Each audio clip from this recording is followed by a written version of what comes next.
Trust me, I didn't want to make another keyboard controller video so soon, but I've had this thing laying around for a while now, and what else do you want me to do? Make a Mario Party video? Nothing's going on right now. If this is your first time watching me talk about the wonders of keyboard switches in place of controller buttons, then welcome. I'm Bob. This is my dog Rue, who's running the shot. I like a good latte, and I like to talk to you about expensive gaming things you probably don't need to spend your money on, but you could.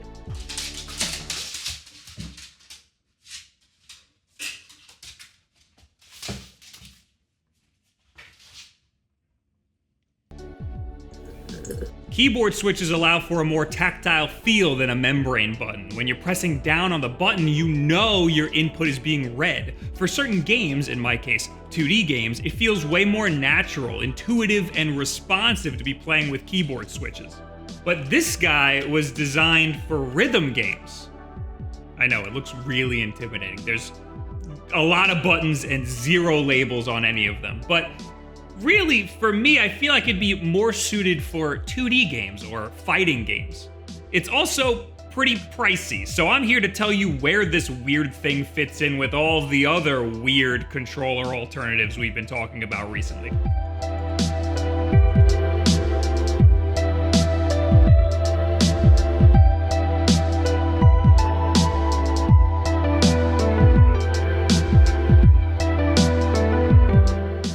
This video is sponsored by Star Wars Galaxy of Heroes. Create and customize your team using characters from every era, including champions from The Mandalorian, The Rise of Skywalker, The Last Jedi, even The Old Republic.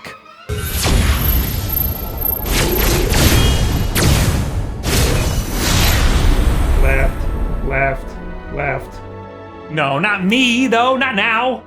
And now you can get heroes from the new Star Wars spin-off show, Star Wars The Bad Batch, with the 4th character being released on May the 4th to coincide with the premiere of the first episode. Pull from the entire Star Wars franchise to create your ultimate team, journey across the galaxy and discover iconic locations to battle it. Oh, wow, that's where Dak... Oh no. Collect over 140 unique heroes and fight battles across the most epic eras of Star Wars history. And let's not forget, it's free to start playing. I'm gonna be playing it tonight over on twitch.tv/Wulff then, so if you wanna check it out, you can go on over there. Or you can just download it for yourself for free. Try it for yourself and see how you like it by going to the link in the description below. And maybe you can build that Star Wars team of your dreams. Okay, so apparently there's like 4 different Luke Skywalkers, so technically I could have a whole team of Luke Skywalkers.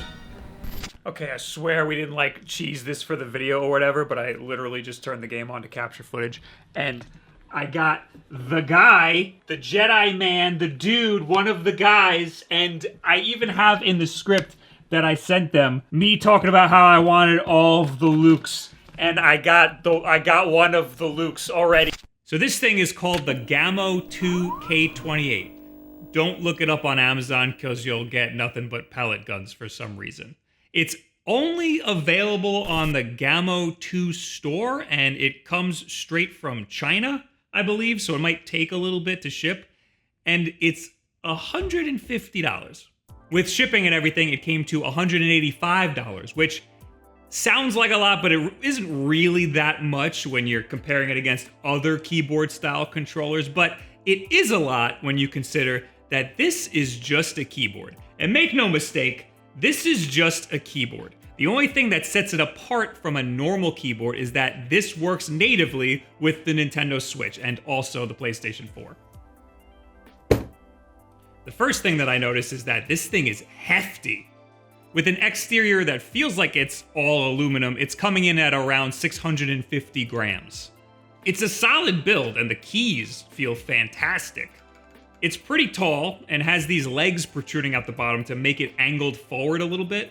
I like the ergonomics of this, but they don't seem removable. So if you don't like it angled like this, you're kind of stuck with it.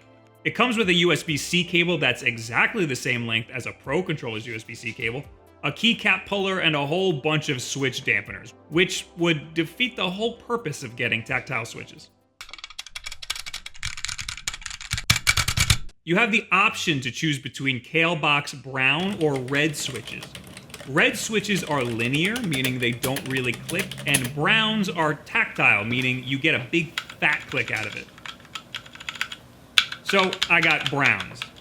They're not hot swappable, so you cannot replace the switches. At least not without a soldering iron. So it is a bit disappointing to be relegated to just 2 options, and you're not able to upgrade later. At least not easily. These might not be switchable. No, it's KLH. They have to be, right? What the hell? Maybe they're not. You need hot swap switches. Those aren't. These aren't? How? Why are they in a box like that? Well, thanks for stopping me.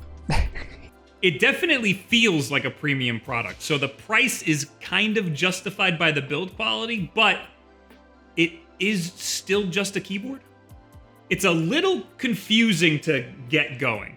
You have to put it into switch mode, and there's no mode dial or identifying marks at all to tell you what mode is what or how to put it into switch mode. You have to look at the instruction manual, which looks like the instructions to the Hubble telescope or a McFlurry machine. I saw that video too, it was pretty good. The instructions are mandatory. The keys are identified in the manual as B11 to 44. You have to hold 2 buttons at the same time for about 1 second. Those buttons are B44, which is this one in the corner, and one of these. Luckily, it remembers what you pick even after you unplug it. Also, the first Nintendo Switch layout works for most of what we're doing. Again, keyboard controllers seem really intimidating, and I understand that. This particular one is probably the most intimidating looking one that I have because it has 0 identifying marks on it at all. But for our purposes with 2D games, you're really only going to be pressing a few buttons. For Mario Maker, for example, aside from the D-pad, you're only pressing 3 buttons. Fighting game people might have a better time utilizing all of the buttons that this thing has to offer, and those are the type of people who are willing to adapt to a new controller if it makes their gameplay experience a little bit better. So I could see fighting game people utilizing a controller like this a little bit more, which makes it weird that it's not marketed towards them. Once you're playing a game with this thing, it's not a problem at all. It's easy to figure out what you have to do and what buttons do what. Navigating menus can be a problem. I frequently had to consult the diagram in the instructions to see what key does what. I get why there's no labels on here because the layout could change on the fly, but maybe include a mode that shows us what the buttons are on the screen here. Maybe you hold down one button and press another button, and it'll tell you what that button does on the screen without pressing it on the console itself, so I don't have to press a bunch of buttons to see what does what and then accidentally delete all my save data. Anyway, in practice, it's a great controller. It's about as good as all of the other keyboard controllers we've been using for all of the same reasons. I like it a little bit more than that Fightboard MX controller because of its size, even though it is a little bit more complex with all of these additional buttons. More than we need. And by we, I really mean me. Sometimes I talk like I'm the symbiote. I'm not really too sure why this is necessary for rhythm games, but then again, I'm not that well versed in rhythm games. This is my first time playing Taiko no Tatsujin, and it did feel great on a keyboard. But if I'm spending $150 on a controller for Taiko no Tatsujin, I'm gonna be spending it on the drum controller. I also discovered Muse Dash, which f***ing slaps, dude.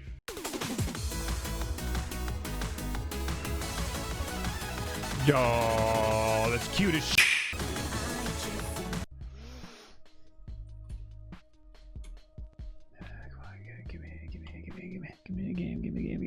Give me $30. Just take it. Take my money. But that game only requires 2 buttons. This thing has 28. I didn't pick those games randomly. I picked those games because they're in the instruction manual for what this controller is compatible with. So that's the target market for this thing. When I first bought this thing, I originally thought it was intended for that game Ozu. That's that bizarre rhythm game that people use a mouse or a drawing tablet for, and they do stuff like this. But that game isn't for consoles. It's for the PC, where you can, like, just use a keyboard? In the instruction booklet, it also says that Ozu is for PlayStation 3, but I don't think that exists. I could understand the appeal for something like this for a rhythm game controller. Having those tactile switches, that immediate feedback, that responsiveness would be great for really advanced rhythm game players. But in my head, when I think of like super high level rhythm games, I feel like each one of those games has a specific input device that you're going to want to use. And it's not a keyboard. It looks like Gamo's entire storefront is rhythm game controllers, and they're all awesome looking. There's a lot of arcadey looking things with big fat arcade buttons, and that makes a little more sense.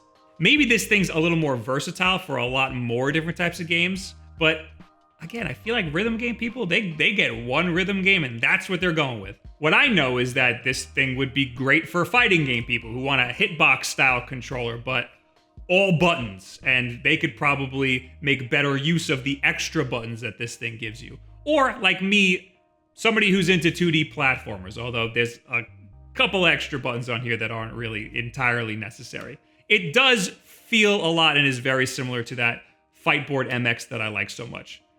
I struggle to put this towards the top of the keyboard controller list for a couple of reasons. The default control layout is great. If you wanted to, you can customize your own control layout, but it's kind of a pain in the ass. You have to select a layout mode, then you have to hold down each button one at a time and scroll through each value. Hopefully, you'd only be doing this once. It's moving this as I do it. It's controlling this as I'm friggin' trying to map the keys. It's very frustrating. I've got mine set up like other fight pads that I have. The K28 does mimic a Pro controller, so you can use the button remapping feature on the Switch itself if you get frustrated. A lot of controllers these days have an option where the D-pad can mimic a left stick. So if you want to play certain games like Smash Brothers, which requires a left stick, or a good example is Link's Awakening, which has no D-pad support for some reason. You have the option to mimic the left stick, so you can play games like that. Okay, so it turns out that there is actually left stick functionality. I'm just stupid. After looking at the custom controls, you can choose between D-pad controls and left stick controls. So I think I like this thing more than I let on in most of this video. Mapping those left stick controls is still a pain in the ass. Right now, I have a custom control layout that acts like a Fightboard MX that has D-pad controls, and I have a second one that is all left stick controls. Oh, there's also right stick controls. What do I have? The square indicates left stick. I understand now. The controller also has a headphone jack on the back, which obviously doesn't work on Nintendo Switch, but I'm assuming it would work on PS4 just like the headphone jack on a DualShock 4, which I guess would be good for rhythm games. So you have your headphones plugged in right next to you. But I'm not about to break out the PlayStation 4 to test that one thing, and I don't think any of you guys are going to be buying this thing for PlayStation 4 either. My favorite keyboard-style controller is still my modded 8-bit Do Arcade stick, by far. It's way easier to customize the button layouts, it can mimic a left stick, you have the option for wireless in 2 different ways, and with the Omni mod factored in, it runs about the same price as this K28, not including shipping.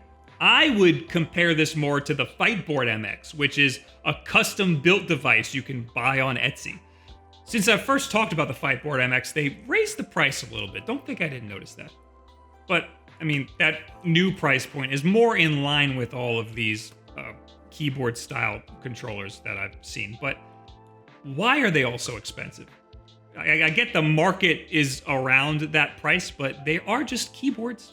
Anyway, the Fightboard is great. It has just the buttons you need. You have the option to put whatever switches you want in it. And it mimics an Xbox 360 controller, so with a Mayflash adapter, you have a ton of options. But it does require that Mayflash adapter if you want to use it on the Nintendo Switch. I just don't really like how small it is. I think this K28 could be a little more useful for fighting game people because it has way more buttons that you can map to do way more things. But you know, it has more buttons than both a fight board and this? An actual keyboard. I feel like you could just get a keyboard that you really like with all of the switches that you really like already built into it, and get one of these Keymander adapters, and you can use the companion app to map all of the buttons to whatever you want very easily. This Keymander adapter is like $100, so it's pretty pricey. And that plus a good quality keyboard will probably run you just as much as one of these guys, the K28. But you'll have an actual keyboard, and you might have a little bit of a better experience. People always ask this, so I'll tell you the keyboard that I have for my desktop is Keychron K3. It's got low profile red switches in it. It's good, it's great for typing, I like it, but I don't play much games on my PC, so I don't know if I would recommend that. It's great for typing, I love it on my PC, it's a great keyboard, but if you want to use it for like what we're doing here, you might want a full-size keyboard with actual nice clicky switches, like some Kale Navies, or even the browns that this thing has are pretty good. So it's hard to say who exactly this particular controller is for. I kind of like it because its build quality is solid and its design is very pretty. You can easily be enamored by the lights. It treats itself like a niche piece of equipment, and rightfully so, but there are other options out there that might fit your needs a little better. I feel like there's something that I'm missing here. So what do you guys think about the Gamo2 K28? Was there anything in this video that jumped out at you? Was there anything about this that would make it the perfect controller for you? Does it solve any of your problems? What would you use this thing for? Leave it in the comments below, add me on Twitter, any and all of this other social media garbage. We got new videos here all the time, at least once a week. Make sure you're subscribed so you know when they go up, because YouTube doesn't push every single one of my videos to your face, but you will get the push if you turn on those notifications. But only turn on notifications if you're actually going to click on the notifications. Otherwise, you're going to ruin my algorithmic integrity. I'm sorry YouTube has a lot of rules, but blame YouTube. I also live stream all the time on twitch.tv/wolfden. Some of the clips that you saw here were from a stream that I did on my Twitch channel, and those streams get archived on youtube.com/wolfdenclips, and you can watch a lot more about this controller, me using it and stuff, over on that YouTube channel right now. I will be streaming tonight Star Wars Galaxy of Heroes. Thank you for sponsoring. I love you very much. I will also be streaming the new Pokemon Snap at some point in the night, so come over there and hang out. We'll discover that game together. I don't think I'll be able to use this controller for that. I'm pretty sure it requires a left stick. So, you know, there's plenty of Bob content going around, but of course the most important thing to do and the easiest to help support us is just subscribe and share this video with a friend that you think could make use out of something like this. Maybe they're really into fighting games, maybe they're really into 2D games, or maybe they are that rhythm game guy that you know. Thank you guys very much. Have yourself a very good week. Appreciate you.